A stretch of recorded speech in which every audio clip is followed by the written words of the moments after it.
Hi everybody, thanks for coming today.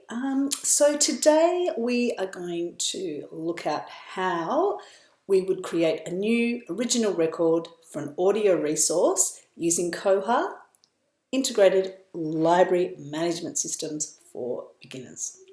Okay, let's begin. So firstly, I just wanted to talk to you a little bit about Koha. And what it is. So Koha is a fully featured open source integrated library management system.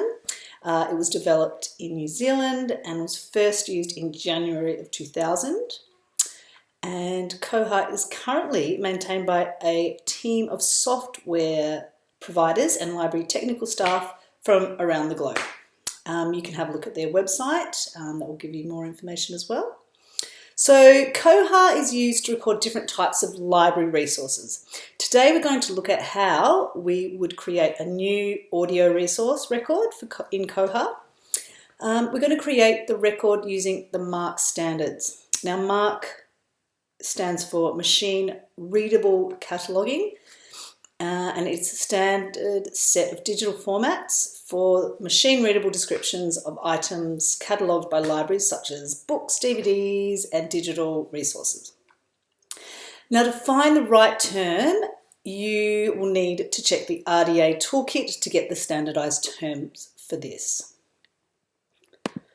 Okay, so to begin, you'll need to obtain access to Koha. You'll need to log in. The login details are listed below. Once you've logged in, you'll then need to press on the cataloging button, which you can see up here in the dark green as seen on the screen.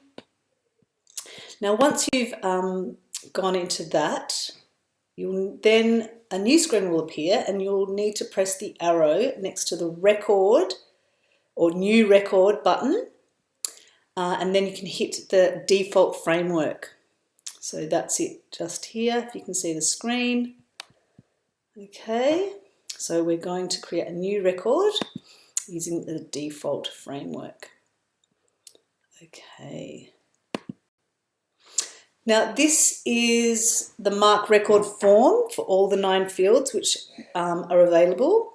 They will need to be filled out using the Marc protocol.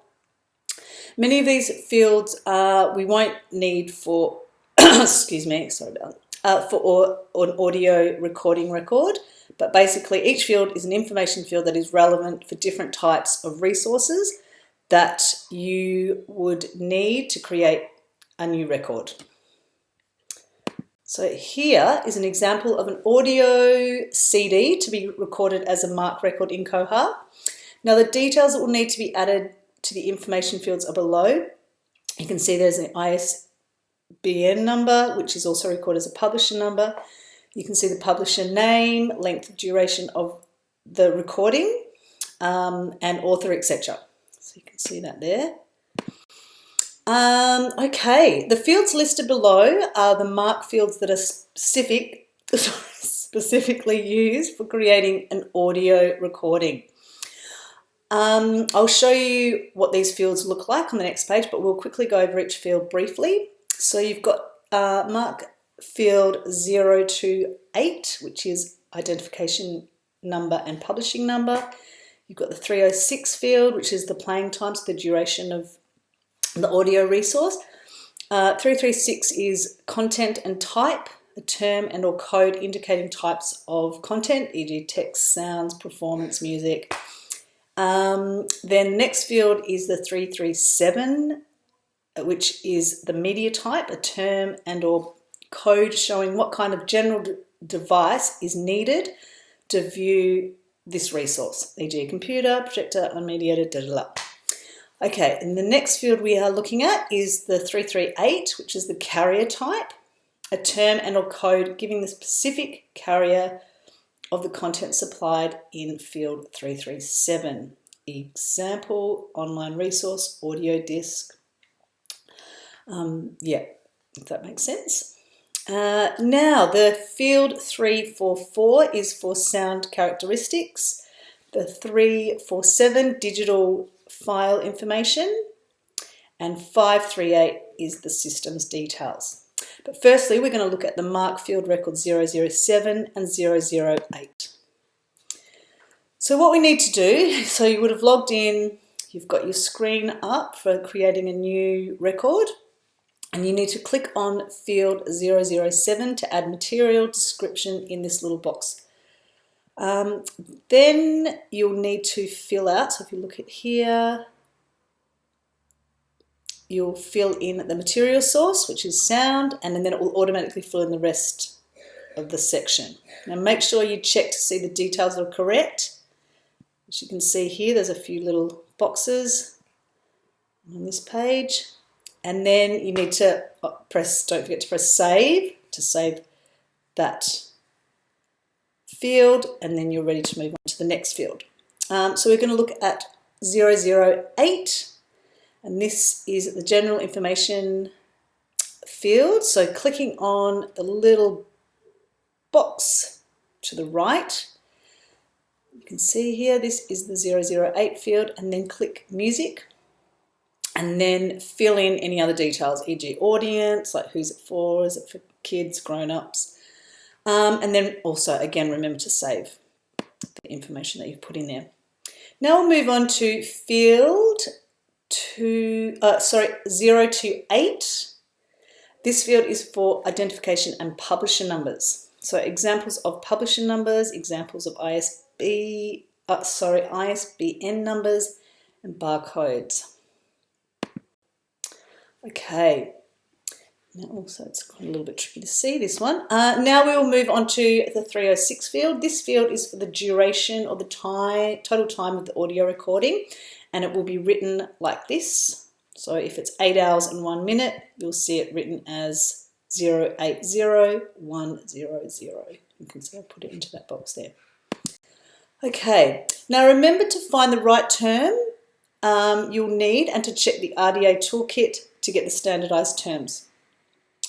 In order to accommodate records created using RDA, there are many changes to the Marc. There have been some changes to the Marc formatting.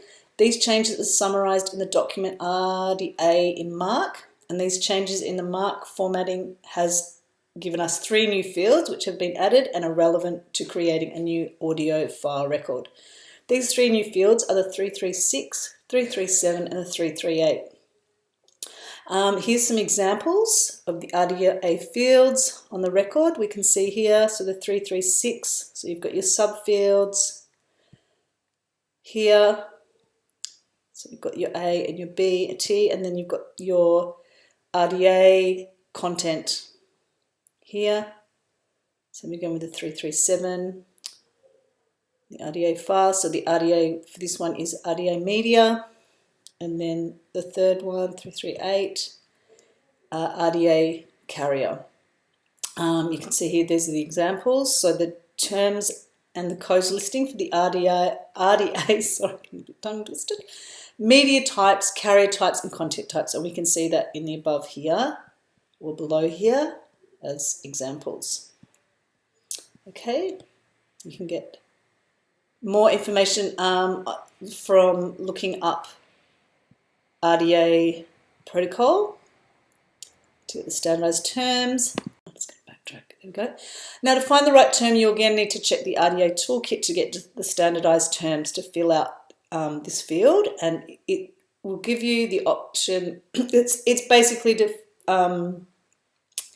is about how the content is expressed and how we perceive it through our senses. So if it's 2-dimensional, 3-dimensional, so that's the kind of information you'll be filling out for field 336. Now, move on to the next one. So which is Marc field 337, which is media type, a term or code showing what kind of general device is needed to view this resource, e.g. computer, projector, or if it's unmediated. The Marc field 338, a carrier type, the term and or code giving the specific carrier or content which is supplied in the field 337, whether it's an online resource or audio disc. Now these fields collectively replace the the H subfield of the Marc 245 title. I know this gets a little bit confusing, but yeah, sometimes when you're filling in different fields, they counteract with other fields, which we can talk about another time. The subfields currently contain the general material designated and is usually made for non-print and non-textual resources. Now, this field we're going to look at next is field 344. Types of information relevant to this field would be sound characteristics. They contain specific relating to the encoding of sound or the absence of sound in a resource. So multiple values from the same source vocabulary may be recorded in the same field in separate occurrences of subfields. Terms from different source vocabularies are recorded in separate occurrences of that field. So you can see recorded types. You've got subfield A, types of recording, B, recording medium, C, playing speed, D, groove characteristics, etc. Okay. Now the Marc field 347 is a digital file. Is for digital file information. An example of this is the field contains the technical specifications related to the digital encoding of text, images, audio, or video, and other types of data in a tangible resource. Record details, if easily ascertained from resources or its container. Now, the indicators in this field are underdefined and should be recorded as blank using the this symbol above here, the hash symbol. Selected subfield codes we have here, subfield A, file type, B, encoding format, C, file size, E is regional encoding, and 2 is the source. So yeah, there's different fields there, subfields that would need to be filled out for an audio recording. Now 347 digital file information example is, here's an example here. So we've got subfield A, audio file, B, CD audio, and the source is RDA. So there we go. That one. Okay. Data recording at a global level, improving accessibility and ease of, basically it's creating a universal language that is controlled. Authorized records allow ease of management and of records and provide links to information easily. Now we're just going to quickly talk about editing and updating records in Koha. This is important because to be able to do, it's important to be able to do it because information for each record needs to be accurate. Also, if resources can no longer be found or if they become damaged, then the record can be edited. Also, in some cases, you may need to update resource information such as the author's name or publication dates. To begin an edit in Koha, you'll again need to log in, find your resource. So here's an example. And then press the edit button, which you'll see here, and then it gives you a window with all these different options, which is edit record. So you click on that, and then you will get this new window pop up, which is once you've pressed and the edit button, you'll be redirected to the Marc fields 0 to 9, which we were talking about before. There we go. Got the 9 fields, which you can then update and change as needed. And then don't forget again to save your record once you've updated it. You can see the yellow here. You can see the different fields, and you just have to click on each field that is relevant to the resource that you are editing in Koha.